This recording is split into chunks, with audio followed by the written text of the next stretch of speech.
ಪ್ರಜಾಪ್ರಭುತ್ವ ರಾಷ್ಟ್ರ ನಮ್ಮದು. ಇಲ್ಲಿ ಎಲ್ಲರೂ ಮಾತನಾಡುವ, ಪ್ರತಿಭಟಿಸುವ, ಅಭಿವ್ಯಕ್ತ ಸ್ವಾತಂತ್ರ್ಯವನ್ನ ಹೊಂದಿದ್ದಾರೆ. ಆದರೆ ನಮ್ಮನ್ನಾಳುವ ಸರ್ಕಾರಗಳು ಕಾರ್ಮಿಕ ವರ್ಗಕ್ಕೆ ಸಿಗುವ ಸವಲತ್ತು ಹಾಗೂ ಕಾನೂನುಗಳನ್ನು ತಿದ್ದುಪಡಿ ಮಾಡುವ ಮೂಲಕ ದುಡಿಯುವ ವರ್ಗಕ್ಕೆ ದ್ರೋಹವನ್ನ ಮಾಡುತ್ತಿದ್ದಾರೆ ಎಂದು ಸಿಐಟಿಯು ಜಿಲ್ಲಾ ಪ್ರಧಾನ ಕಾರ್ಯದರ್ಶಿ ಸುನಿಲ್ ಕುಮಾರ್ ಬಜಾಲ್ ಆಕ್ರೋಶವನ್ನ ವ್ಯಕ್ತಪಡಿಸಿದ್ದಾರೆ.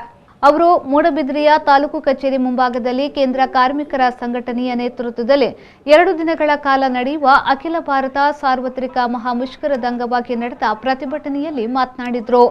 ಇಡೀ ಕಾನೂನುಗಳನ್ನು ಬಂಡವಾಳಶಾಹಿಗಳ ಪರವಾಗಿ ತಿದ್ದುಪಡಿ ಸರ್ಕಾರ ಮಾಡುತ್ತಿದೆ. ಕಾರ್ಮಿಕ ವರ್ಗದವರಾಗಿರುವ ಅಂಗನವಾಡಿ ಕಾರ್ಯಕರ್ತೆಯರು, ಬಿಸಿಯೂಟ ಕಾರ್ಮಿಕರು, ಆಶಾ ಕಾರ್ಯಕರ್ತೆಯರು, ಹಮಾಲಿ ನೌಕರರು ಸಹಿತ ಬಸ್ನಲ್ಲಿ ದುಡಿಯುವ ದಿನಗೂಲಿ ನೌಕರರು ಅತಿ ಕಡಿಮೆ ಸಂಬಳಕ್ಕೆ ದುಡಿಯುತ್ತಿದ್ದು, ಈ ಸಂಬಳಕ್ಕೆ ಆಡಳಿತ ಮಾಡುವ ಸರ್ಕಾರದವರು ಪಡೆದು ತೋರಿಸಲಿ ಎಂದು ಸವಾಲೆಸೆದರು.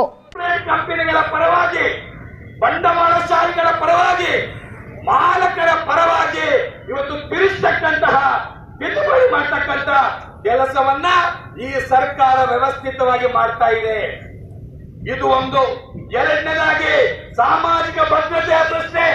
ಇವತ್ತು ವರ್ಷಗಟ್ಟಲೆ ಜನ ಇವತ್ತು ದುಡಿತಾರೆ. ಏನಿದೆ ಅವರಿಗೆ? ಏನಿದೆ?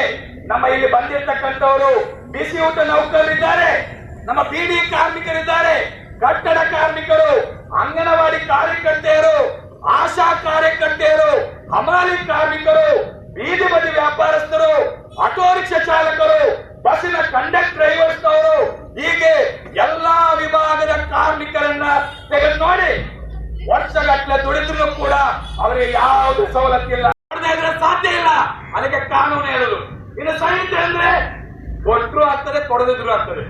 ಅಂದ್ರೆ ಹೆಸರಿಗೆ ಸಂಹಿತೆ ಅಂತ ಹೇಳಿಕೊಂಡು ಕಾರ್ಮಿಕರ ಎಲ್ಲ ಕಾನೂನುಗಳನ್ನೇ ಇಲ್ಲವಾಗಿಸುವಂತಹ ಕುತಂತ್ರಗಳನ್ನ ಈ ಸರ್ಕಾರ ಮಾಡ್ತಾ ಇದೆ. ಇದೇ ವೇಳೆ ನೌಕರರ ಹಲವಾರು ಬೇಡಿಕೆಗಳನ್ನು ಮುಂದಿಟ್ಟು ಮೂಡಬಿದ್ರಿಯ ತಹಶೀಲ್ದಾರ್ ಪುಟ್ಟರಾಜು ಅವರಿಗೆ ಮನವಿಯನ್ನ ಸಲ್ಲಿಸಲಾಯಿತು.